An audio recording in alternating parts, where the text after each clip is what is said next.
There's been a lot of hype around the new PS5, and Sony has finally revealed what the new console will look like, along with an interesting decision. Today, I'll be going over the console and its new features and design, giving my personal opinions and predictions, and seeing how it stacks up against PC and, of course, the Xbox Series X. So before anything, let's get specs out of the way. The CPU is a Zen 2 based CPU with 8 cores at 3.5 GHz with Sony's variable frequency. The GPU has 36 compute units, bandwidth of 10.28 teraflops with again variable frequency at 2.23 GHz, and it's based on the new RDNA 2.0 architecture, which is yet to be on PCs.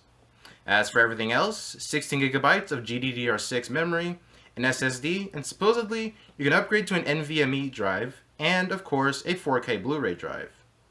Basically identical to those Series X, both support up to 8K at 60fps, 4K at 120, and of course, ray tracing. I don't even have a 1080p monitor, and they're claiming that these consoles can do up to 8K.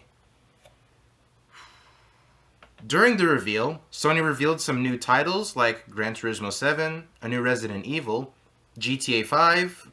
All of it looks pretty good, admittedly. The gameplay shown was actually being run natively off of the console, though do keep in mind it wasn't at the full frame rate, it was at like 30 FPS. The ray tracing and other new technologies that improve how things are seen at a given time looked amazing. Going back to GTA 5, the PS3 was released in 2006, GTA 5 released like 9 years later for the PS3, and at that point, the PS4. Regardless of the PS3 being like 10 years old, the actual visual improvement wasn't too different.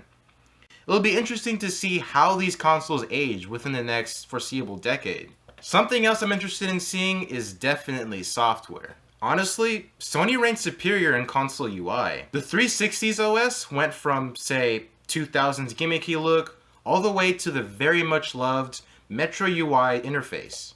Sony's XMB was first seen on the PS2 DVR or PSX, made its way to the PlayStation 3 and PSP, and even like 14 years later works great and looks good, and the same goes for the PS4.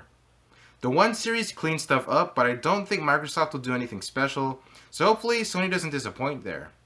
Now I want to talk about pricing. The OG Xbox, released in the earlier 2000s, was retailing at around $299. The 360 at $299 or $399 depending on whatever configuration you chose. That's cool. And the One originally retailed for $399, but as you all know, it's quickly lost its value as time went on. And the X launched for around $500. The PS1 was $299, okay. Same goes for the PS2, retailing at $299 at launch. But the PS3, I guess Sony got really excited and launched it for $600. I mean, in Sony's defense, it was significantly more powerful, but you could get like 2 Wii's or PS2's at that point. Like, the PS4 was $399 at launch. But at this point, Microsoft and Sony are just playing the waiting game. Also, considering that there are 2 different models of the PlayStation 5, one being the all-digital edition, is that like a $50 difference in price, or is it more like $100? Is that like a $50 difference with no expandable storage, or is there more of a price offset? Considering that your internet is probably faster than an optical drive, it'll be interesting to see which console is more popular. There is backwards compatibility with PS4 games, and you can play at higher resolutions and such, though we don't know if all PS4 games will work, or only some models will have a certain range of compatibility. Will Sony gradually stopped selling backwards compatible models like the 3? It's not fully clear, but going back to price, I think Sony is going to pull another PS3 here and launch at $500 to $600. It may be less, who knows? More and more technology is becoming more accessible to the average user. I feel like whenever the PS4 and Xbox One were released is where consoles really hit like, an innovation halt. But given the big leap consoles have taken and Sony's fancy new SSD, it's going to be pretty interesting on how PCs can take on the next generation. Now, don't go and say that I've given up on my PC, I love my computer and all, but let's be real. 4K with ray tracing, even on a top-end system, will still probably give it a really hard time. Now, performance could vary between, different genres and intensities of games, but there's going to have to be some serious optimizations whenever it comes to software and hardware to be able to achieve these seemingly unrealistic performance numbers. Anyways, I'm excited to see what's to come, and I'll never be able to afford these new consoles anyways. My PC has 10-year-old used parts, and it costs under $300, and it can run most AAA titles with, high settings at a reasonable frame rate.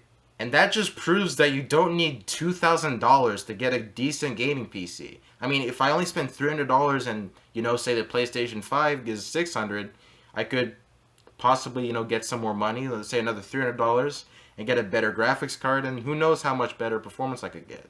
Anyways, let me know what you think in the comment section below. Anyways, I hope you enjoyed the video. If you have any questions or suggestions, please let me know in the comment section, and I'll do my best to get back to you. If you did enjoy the video, hit that like button, but if not, you know where to go. While you're there, consider subscribing to the channel and enable notifications for more quality tech videos. Anyways, thanks for watching, and I'll see you later.